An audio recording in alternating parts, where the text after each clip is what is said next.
Two more questions. Bob Duckhart asks, in later years, Letterman was not afraid to call out guests to their face for their behavior, such as Bill O'Reilly, Trump, and Dr. Phil. Could Letterman have felt his show served a higher purpose and did not get the same satisfaction with only getting laughs? Well, I do think he did take his interviews way more seriously, but he was rough on guests early. If it wasn't working, I mean, he would do things to them that left them in tears. Jane Seymour was an actress, and I don't remember the specific thing that happened, but boy, she felt wrecked after an appearance with Letterman. Here he is, folks. Hello to our good friend, Mr. Paul Schaefer. Oh, those things.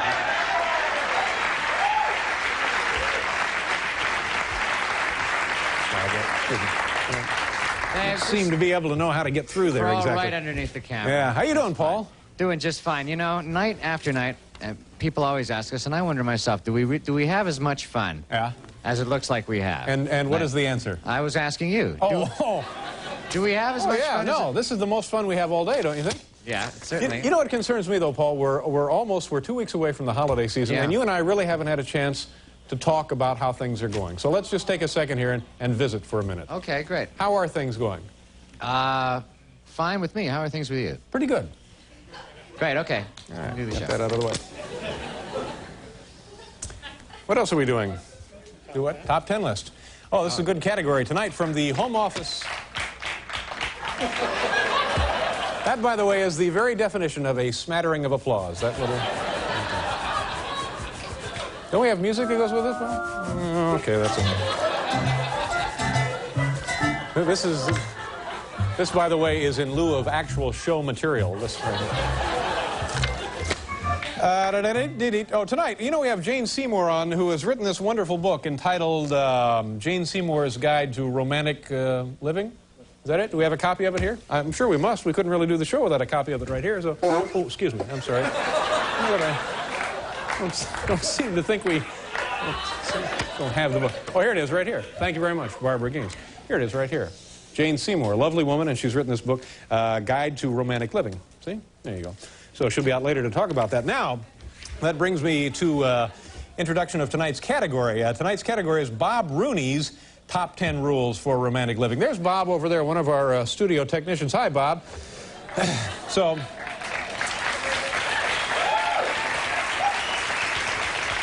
let me get this straight then. Let me get this straight. Yeah. Bob Rooney, one of our studio technicians, also has his own rules for romantic living. That's right. That's right. Yeah. I'd love to hear those. Try to get some exercise during the day, Paul. You're a little wound up.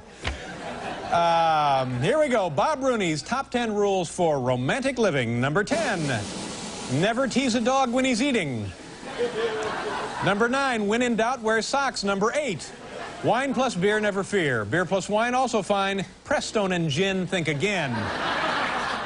Number 7, when getting a tattoo, make sure the girl gave you her real name. Number 6, keep a T-shirt in the car so you can get into a 7-Eleven. Number 5, first anniversary paper, 5th anniversary police scanner. I didn't realize that. Number 4, make sure your date's done with her beer before you use it as an ashtray. Number 3, start working on 60-minute segment 5 minutes before airtime. Oh, I'm sorry, that's one of Andy Rooney's rules. My mistake. Okay, I'll take that out of there. Number 2.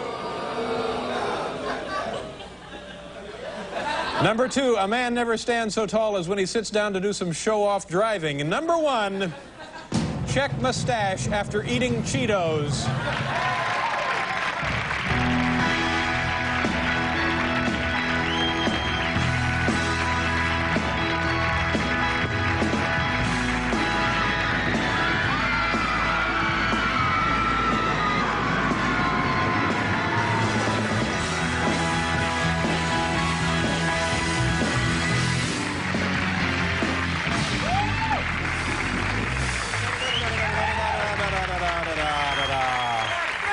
Oh, thank you. Our next guest is an actress who is known as the Queen of the miniseries. She has starred in East of Eden, Crossings, Captains and the Kings, 7th Avenue, and on and on. She is also the author of this book right here. We saw this earlier in the program. It's Jane Seymour's Guide to Romantic Living. Folks, please welcome the ever-romantic Jane Seymour. How are you? Nice to see you. You have to go around this way. That's all right.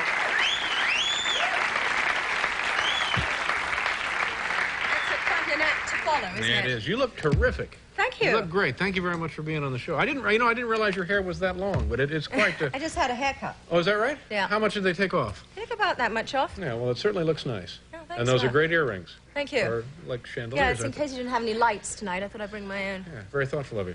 Let's talk about the book. Is there anything in this book, Jane? That you need? No, that has anything to do with lifting weight with your teeth? Is there anything? No, but do you need romance? Oh yeah, I'm always looking for romance. You are? Yeah. Why did you write this book? Because I like romance. Yeah. Yeah. Now, define that for us. Romance? No, book.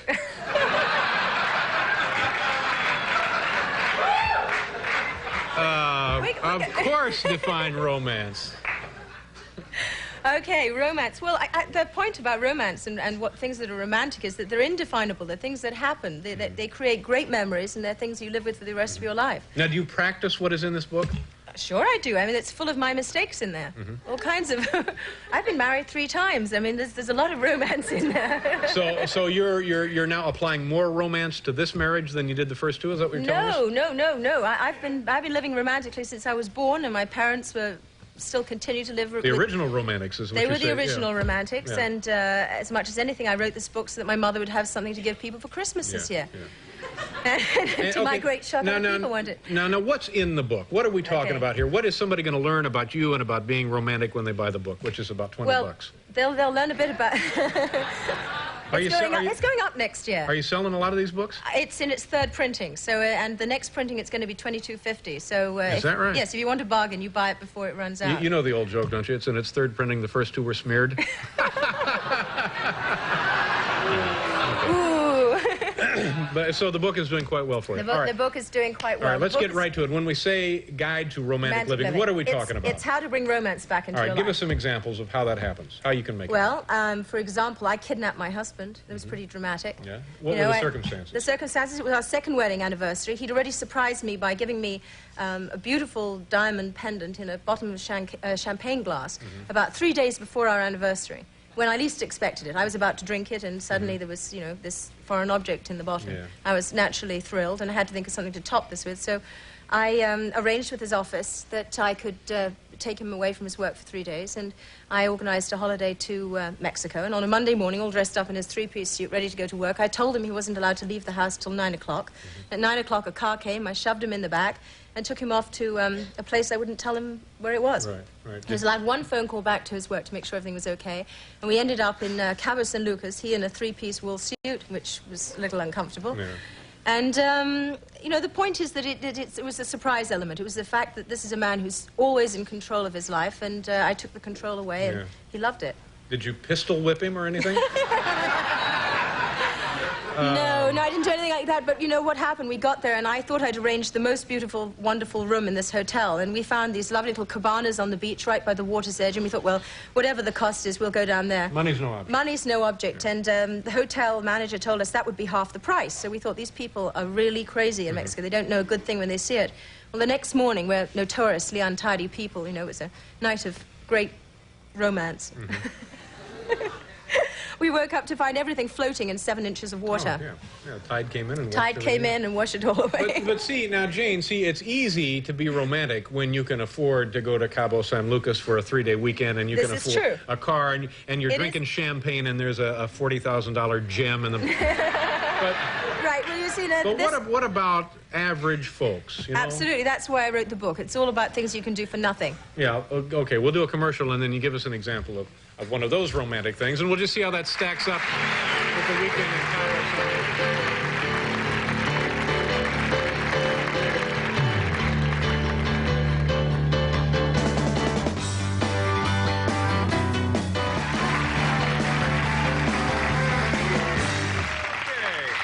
You're also in the holiday anniversary issue of Playboy magazine. No, that's a shock, isn't it? Well, these are pretty nice. No. Yeah? What are you doing there exactly? I'm climbing over the walls of my house. You know, this is a funny story. These are pretty provocative photos. And you're fully clothed for the most part. Yeah, I am the first woman ever to be clothed in Playboy. Yeah. And I'll tell you what happened. 15 years ago, when I was a young thing and I was doing a Bond film, they said to me, would I do Playboy? They offered me sums of money and everything. And I said, I don't believe in being nude. I just don't, you know, I have no problems with it, but I just don't think it's very sexy. So 15 years later, I'm not there. Okay, to hell with the story. 15 years later, you're back in Playboy fully clothed. No, I wasn't in Playboy. 15 years later, I had two kids, and I thought, no, they said, do it your way. Maybe you have a point. Well, you're a fabulous babe. So anyway. What? Okay. All right. I need translation. Now tell us something that would be inexpensive, that would be a good way to bring romance into our You can do the same thing. You just don't have to go to Mexico. You can Yeah. go to, well, Roosevelt Island, right? Take a picnic and watch the Manhattan skyline. Apparently there's a beautiful park there. There's always wonderful places. Now, do you close do by this the kind way. of stuff every day? Aren't you just No, driving of your course husband not. crazy? No, thank you. I probably drive him crazy, but not by doing these things every day. What's- Why just not to do everything every day? You don't have to do anything if you don't want to. A lot of people used to do really fun stuff when they first met, and then they completely forget about doing it later on in their lives. And all they do is bitch and moan about the problems and the mortgage and the rest of it. And they always have their TV dinners in front of the TV. And I'm just suggesting, why not take it outside for a change, or have a picnic in the park, or whatever. Well, Listen, I realize this book is over your head. No, David. it's not. It is. Get back to Playboy. No, it's not. I think you were more amused with the one with the blue cover. No, it's not. It's not over my head. I was just, interested as to how your husband might react to some of these little, being kidnapped, for example, and going off to Mexico. And, He reacted very well. yeah. Yeah, we're still married. Yeah, well, that's good. But you would suggest that this is the kind of thing you do on a regular basis? No. No, I not said the that. kidnapping, but these other None little of things. these things. The whole point, if there's any regularity, then you've missed the point completely.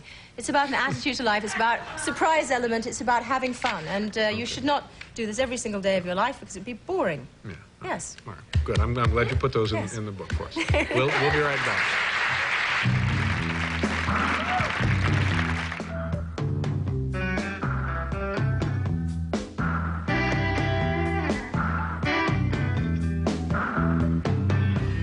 Okay, it's Jane Seymour's Guide to Romantic Living, or you can buy my new book, Dave Letterman's Guide to Living Like a Shop Teacher.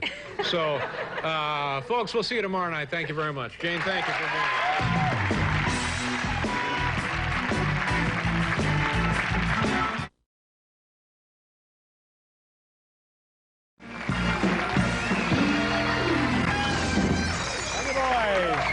Oh, what's the name of that?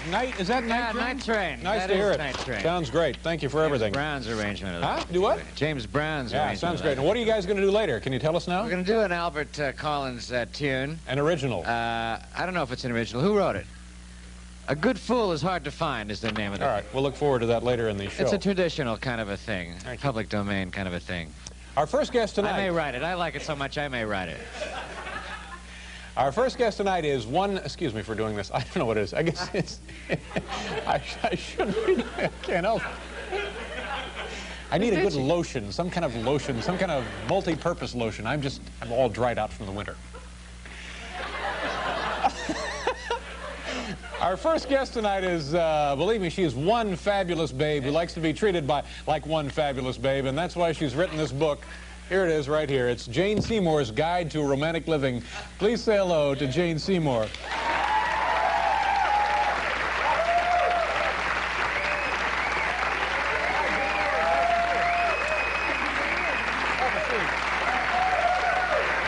How you doing? What happened? You read the book and you got married? We had a little party out here earlier is trying to confetti. infuse the atmosphere with a synthetic impression that things were happening. Oh, I see. It didn't work. So you didn't get married? No, I have not married. No. You're not married? I've been married. I was married once. You were married Yeah, once. a long time And then you ago. read the book and you decided you didn't Now, want you to know, get I married. actually haven't read the book either. I didn't think you had. Well, we established last time that the When book was the last over time your you were head. on? When you told me that you couldn't understand the concept of The the book was over my head. Yeah, it was over your head. That's where we last left When off. was the last time you were here, by the way?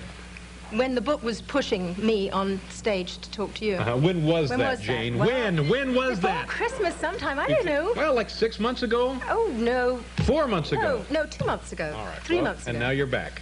Yeah. All right, let's just settle Why? down now. Let's just... Why am I back? Well, I was just wanting to know what you had done in the meantime. How things had been going for you. What you'd been up to. Oh, I see. Very well, thank you.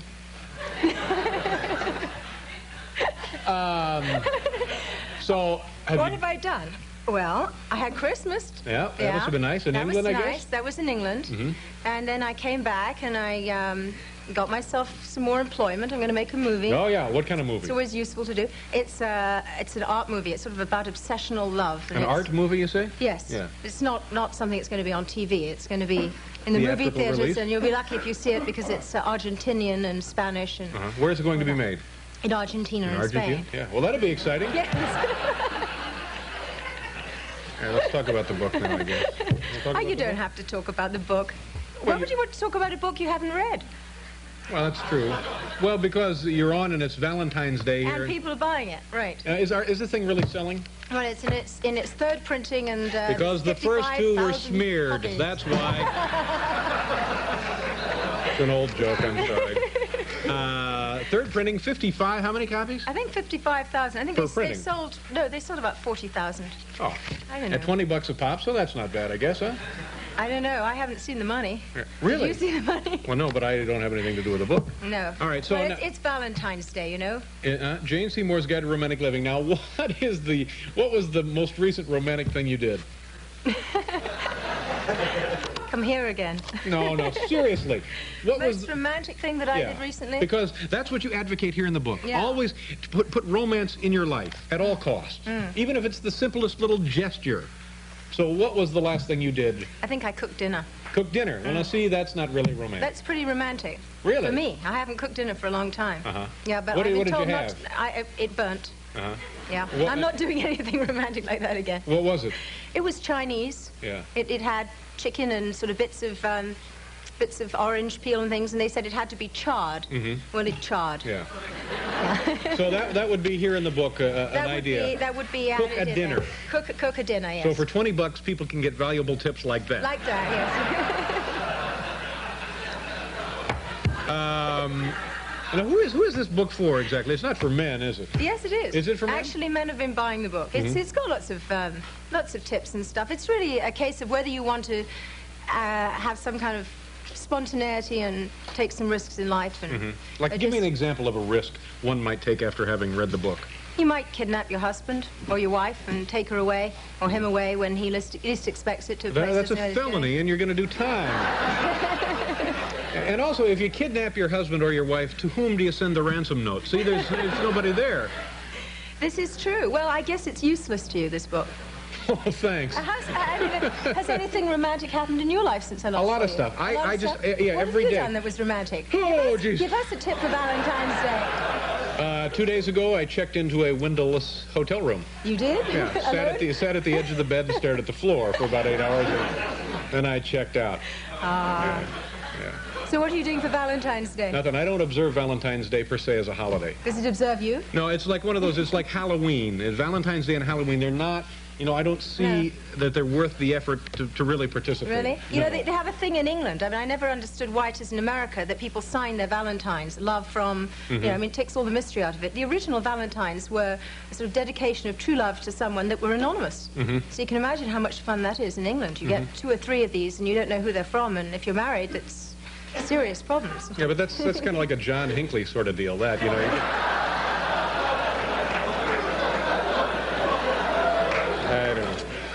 I don't know, Jane. I don't know. Let's do a commercial. It's a dull show. Oh, well, thank you very much. No point in calling attention to the obvious, though, is there? Well, we'll pause here, and we'll be right back with Jane Seymour. Maybe.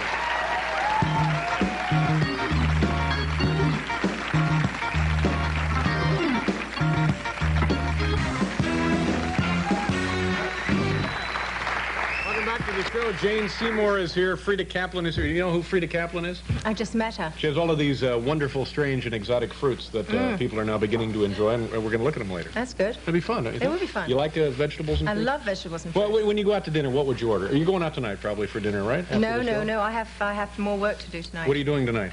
David Brenner, am I allowed to tell you that? Then I fly to Chicago to do Oprah Winfrey, so... Yeah. So we were lucky to get you.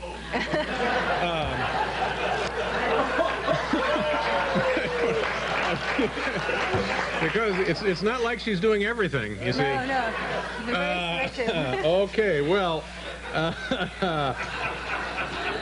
tell me about this picture. I've just at random opened up a page in the book here. A photograph here. This is from Jane Seymour's Guide to Romantic Living. And who's that there? Who are in the picture at the top? This is a party we have at New Year's Eve. It's called Black Tie or Better. And the idea is it's just a silly costume party. We all get dressed up in crazy stuff we find in antique shops and sling silly medals and things on. Who's the gentleman seated in the center? This is my husband. And he's so you're I don't know dressed where as... he's been to the junk shop, and this is some of the junk he found, and that's what he's wearing that night. Yeah. And now, what about people who maybe aren't motion picture stars and who aren't, It's average workaday, blue-collar, solid American citizens like myself and my studio audience? The whole point of the book is not what people can do if they're movie stars. It's what people who, as regular folk can do. And it's stuff that I did ever since I was a kid. It's about bringing up kids romantically, about having that kind of an attitude to life, about being vulnerable and open to surprise, change, some sort of a risk. Yeah. And it's to do with things like the way you give gifts. Gifts. Yeah. And I know you give nice gifts, Well, don't I you? don't know whether they're that nice or not, but there are ways of giving gifts. Like how? Well, my husband gave me a gift at Christmas once. So having gone through all the Christmas gifts and things, he gave me a great big trash bag, and he said that he'd gone and lost all the instructions to all the gifts I'd given him, and I'd already told him, very stupidly, that he shouldn't lose these things, and he hands me the bag, and I sort of start looking through, and I'm real mad, and then I toss the thing upside down, and at the bottom of it was a very nice coat. Huh. Right. That was a surprise. Yeah. And then, what else did he do? Gave me a diamond in the bottom of a champagne glass once. I mean, the point is that it's again, not the coat was like a $40,000 ermine thing, right? And the now, what if it had been like a free windbreaker he'd gotten somewhere? I would have loved it. I really would. Listen, it's pointless. What if it had been like discussing. oven mitts or something? Oven mitts would have been very handy for my charred chicken. Okay, now let's talk about Valentine's Day. That's how we were all tying it in here. It's kind of a concept. You're here, romance, Valentine's Day. It's going to work fine. What can somebody do for a Valentine's Day? That costs nothing? Sure. Yeah. Well, I think the whole point of Valentine's Day is to tell somebody what you really feel about them. So you maybe write down on a piece of paper how you feel about them. If they're nice things, that's nicer. Yeah. Well, maybe, but that's the kind of thing you can do that every day. No, you can't. I mean, people don't. It doesn't occur to them to do that. They'll go around to a shop and they'll sift through 100 cards looking for the one that says exactly what they mean to say. They could have written that anyway. Well, they could have written it anyway. Yeah, exactly. I'm just suggesting that maybe they should write it anyway, or find some old snapshots, from the year, from pictures they've taken, and sort of make a collage of them. So there's a nice picture that represents what happened that year in their lives together. Or but you don't do that kind of stuff. Sure, I do that kind of stuff. Do you really? No, every single day, David. Not every single day, like maybe once in a while. But you have people to do that for you, don't you? Of course not. Don't you have like a staff of kids? People from somewhere who come in and run things for you? No, I'm afraid not. You must have footmen and houseboys and that kind of thing? Yeah, I forgot about the footmen and the houseboys. Well, you do have because there's a picture of you there with the footman in there. With the footman in the house. No, this is the girl that looks after my house, feeds the dogs, cats, looks after the horses, and helps me when I have to drop the baby. Yeah. Yeah, well, I wouldn't say she's a footman. No, but that's my point. It's easy to be romantic when you have a staff, I could be... Staff? Yeah. If I had people... You don't have a staff, give me a break. No, at the house, no. At the house, no, I do it all. I clean out the gutters. I don't have any children. No. Well, you see, when you have kids and you go to work, I mean, anyone out there will tell you that it's very hard to do both at the same time, so you sometimes have to delegate. Sometimes you have to have someone help you out. Right. Would it be a good gift for me this Valentine's Day? What do you want? I need a new staple gun, seriously. Putting up some insulation there in the family room. Oh, Jane, give my best to David Brenner and Oprah. Okay, and make sure... We'll be right back, folks.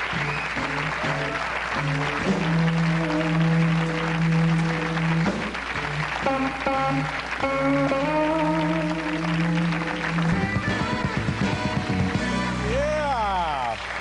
Monday on this program, Jack Elam will be here, Marilu Henner, and Iggy Pop. What do you think, Paul? Was she steamed? Jane, you think? Jane? Yeah. Well, she's a very, very romantic lady. I know, but you think That's she was all I steamed? know about her. Okay, Albert Collins, boy, you sound great. Nice to meet you, sir. Thank you very much for coming. Come back anytime. We really got a kick out of that. My thanks to everybody who was here tonight. Jane Seymour, of course, and Frida Kaplan. And if you'd like to see more of Jane, she'll be on the David Brenner Show shortly, followed by an appearance on the Oprah Winfrey Show, and then perhaps wherever there's a television camera, look for Jane. We'll see you folks Monday.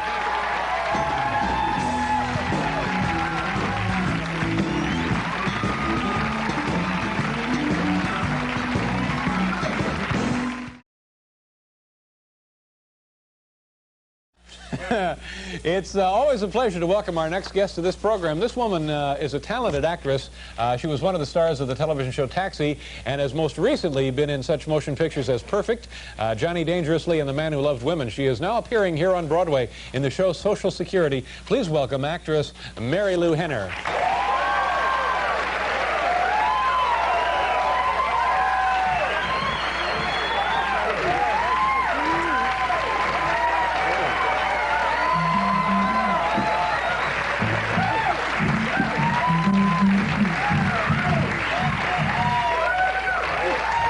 That's great. Nice to see you. I've been so excited just because I wanted to wear this dress on your show. It's nice. It has a metallic feel to it, doesn't it? Yeah, it's got. You know what it's like? It's like those little. Remember those little candies on a piece of paper that you used to bite off? Well, that's what this is like. But do you know what the material is? Because there's some metal content. I don't know. You want to look at the label? Well. No, I don't know. Come on, David, unzip me.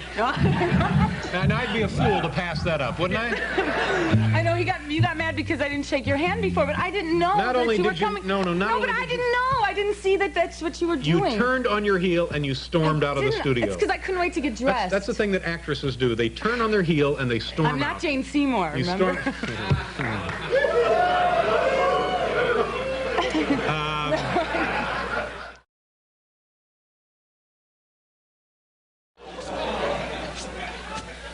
Are the Shriners ready again, Hal? I lost the will to live.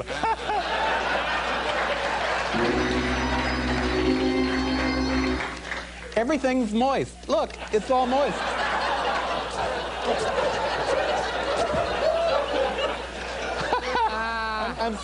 I'm serious. I'm so terribly damp. I don't know. Letter number 3. Dear Dave, on the night of February 12th, the Jane Seymour was a guest on your show. Oh, and a night to remember, wasn't it, Paul? At the end of her part, when you shook her hand, she subtly wiped her hand off on her dress. Do you have sweaty palms or what? Chuck Nassauer, Corrington, Louisiana. Well, you know, Chuck, I don't think my hands are actually sweatier than anybody else's, but I don't really remember the show that you're talking about. Hal, do us a favor, refresh our memory and run a little bit of that night Jane Seymour was on. Hal, can you put it there on the machine and let it go, and we'll take a look at it. Oh, there it is. What can somebody do for Valentine's Day? That costs nothing? Sure. Yeah. Well, I think the whole point of Valentine's Day is to tell somebody what you really feel about them. So you maybe write down on a piece of paper how you feel about them. If they're nice things, that's nicer. Yeah. Well, maybe, but that's the kind of thing you can do that every day. No, you can't. Maybe people don't. It doesn't occur to them to do that. Find some old snapshots, you know, from the year, pictures they've taken, and sort of make a collage of them. So there's a nice picture that represents what happened that year in their lives together. Oh, Jane, give my best to David Brenner and Oprah. Okay, and make sure. We'll be right back, folks.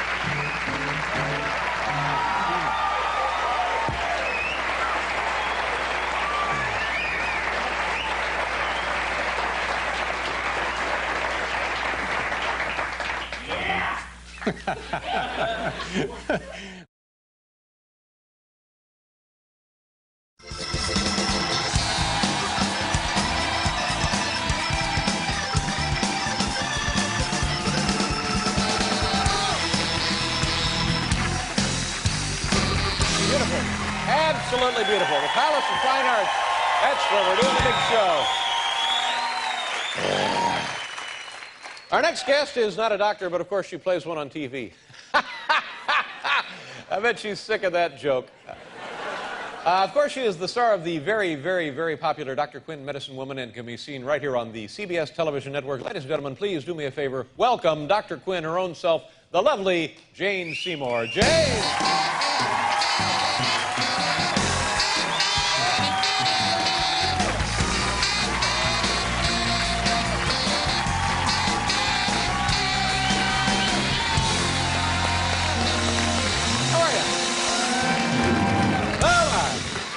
You look good, you smell great. Thank you. Welcome back to the old program. Been a long time since we've seen you. And you know, I don't remember you as being this petite. You're a tiny young thing. Well, I had twins. You had twins as well. Now, that's really very, very impressive. How old are the twins? The twins are 5 months old, so you got to have babies. So you have 2 boys. What, is that some kind of an insult? You trying to offend me? Are the boys or girls? Girls or boys? Boys. We have pictures here. Let's take a look at the photos. Yep. And are these fraternal twins? Identical twins? Fraternal twins. Now, what is the difference? What does fraternal mean? They come in their own eggs. They come in their own eggs. Come with their own eggs. They're ready for breakfast. Remember that? Now, how many children do you have? We have 6 now.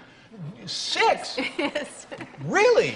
Yes, you know that sort of mad dogs and Englishmen go out in the midday sun. Well, mad dogs and English women have 6 children. Well, now how the hell do you do this? How do you take care of all of these people? Well, a lot of them come to Dr. Quinn. Uh-huh. Yeah, we have the babies come out there and to work. My son comes and does homework sometimes. My daughter comes and rides horses, both daughters. Now, these 2 are the youngest right here. These 2 are the youngest. Who is the oldest in the group? James Keach is my husband. His son, Kalen Keach, who's at Boulder University in Colorado. Then we have Jenny Flynn, and who's my ex-husband's daughter, but my stepdaughter. She's 16 as of yesterday, now driving cars. Watch out. Then Katie, who's 14, and Sean, who's 10, and then, of course, Chris and John. So they run from roughly early 20s down to half a year. Yeah, we've got it all. Well, good luck to you, and God bless you, and what the hell is that? Do you think I should have some more? I don't know, but, you know, I thought, well, this is a lot of kids, and then in addition to having a lot of kids, it got a little complicated. Ex-husbands, stepmothers, I thought, what the hell is this exactly? Well, you know, and then, of course, we do it on Dr. Quinn, because I have the extended family there. Right. Dr. Quinn, you know, she adopted 3 children, just as having a baby next week. I didn't know if you were aware of that. Of course, how could I not? Let's talk about Dr. Quinn. Where in the where does it take place, Dr. Quinn? Well, it's supposed to be Colorado Springs, but we shoot it in Agora, in the Paramount Ranch. Oh, just on the other side of from Malibu in Los Angeles. Right. Yes, yeah. It's absolutely beautiful there. Yeah. You know, it's a lot of wildlife, none of these sort of studio accoutrements. Oh, we got plenty of wildlife here. Don't worry about that. There we go. We're doing all right.